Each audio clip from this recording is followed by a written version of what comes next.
হিমেল বাতাস আর ঘন কুয়াশায় চুয়াডাঙ্গায় জেঁকে বসেছে শীত। হাসপাতালে বেড়েছে ঠান্ডাজনিত রোগীর সংখ্যা। এই মুহূর্তে সদর হাসপাতালে আছেন সহকর্মী মাহফুজ মামুন। হাসপাতাল পরিস্থিতি জানতে সরাসরি যাচ্ছি তার কাছে। বাড়তে শুরু করেছে ঠান্ডাজনিত রোগের সংখ্যা। সবচেয়ে বেশি আক্রান্ত হচ্ছে শিশুরা। শিশুরা হচ্ছে ডায়রিয়াতে বেশি আক্রান্ত হচ্ছে আর এছাড়া নিউমোনিয়া, জ্বর, ব্রঙ্কাইটিস, শ্বাসকষ্ট সহ বিভিন্ন ধরনের রোগে আক্রান্ত হচ্ছে শিশুতে। চুয়াডাঙ্গা সদর হাসপাতালে ডায়রিয়া ওয়ার্ডে ভর্তি রয়েছে ৩৯ জন রোগী এবং শিশু ওয়ার্ডে ভর্তি রয়েছে ৩৭ জন রোগী। রোগী প্রতিদিনই বাড়তে রয়েছে। হঠাৎ করে জেলার উপর দিয়ে ঠান্ডা বাতাস বয়ে যাচ্ছে এবং ঘন কুয়াশার কারণেও হচ্ছে হিমশীত অনুভূত হচ্ছে জনজীবনে। শীতের কারণেই হচ্ছে শীতজনিত রোগীর সংখ্যা বাড়ছে চুয়াডাঙ্গার হাসপাতালগুলোতে। চুয়াডাঙ্গা সদর হাসপাতালের আমি ঘুরে দেখেছি, চুয়াডাঙ্গা সদর হাসপাতালের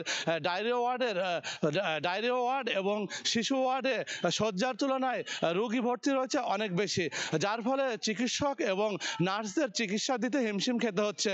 শয্যার তুলনায় রোগী বারান্দা এবং মেঝেতেই চিকিৎসা নিচ্ছেন এই শীতের ভেতরে, যার কারণে হচ্ছে রোগ সারার চাইতে রোগ আরও বাড়ছে বলে জানিয়েছে অভিভাবকরা। কারণ পর্যাপ্ত পরিমাণে শয্যা না থাকার কারণেই হচ্ছে হাসপাতালগুলোতে রোগী বাড়ছে প্রতিনিয়তই। চুয়াডাঙ্গা সদর হাসপাতালে শিশু ওয়ার্ডে শয্যার সংখ্যা ১৩টি। ১৩ বেডের বিপরীতে প্রায় ৮০ জন রোগী ভর্তি রয়েছে শিশু এবং ডায়রিয়া ওয়ার্ডে। চুয়াডাঙ্গা সদর হাসপাতালের শিশু কনসালটেন্ট ডাক্তার মাহবুর রহমান মিলনের সাথে আমি কথা বলেছি। তিনি জানিয়েছেন যে শীতের তীব্রতা বাড়ার কারণে রোটা ভাইরাসের কারণেই হচ্ছে ডায়রিয়ায় আক্রান্ত হচ্ছে শিশুরা বেশি। ৬ থেকে ২ বছর বয়সের শিশুরাই বেশি ডায়রিয়ায় আক্রান্ত হচ্ছে। ডায়রিয়া আক্রান্ত শিশুদেরকে হাসপাতালে নিয়মিত চিকিৎসা দেওয়া হচ্ছে বলে তিনি জানান। এছাড়াও হচ্ছে বহির্বিভাগে অনেক রোগী বেড়েছেন বলেও তিনি জানিয়েছেন।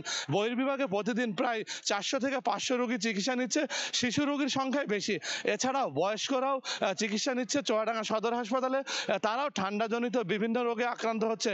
ঠান্ডা হঠাৎ করে বেড়ে যাওয়ার কারণেই হচ্ছে চুয়াডাঙ্গাতে হাসপাতালগুলোতে রোগীর সংখ্যা বেড়েছে। এছাড়াও উপজেলা স্বাস্থ্য কমপ্লেক্সগুলোতেও রোগীর সংখ্যা তুলনামূলক বেড়েছে। এই ছিল চুয়াডাঙ্গা থেকে হাসপাতাল থেকে সর্বশেষ খবর।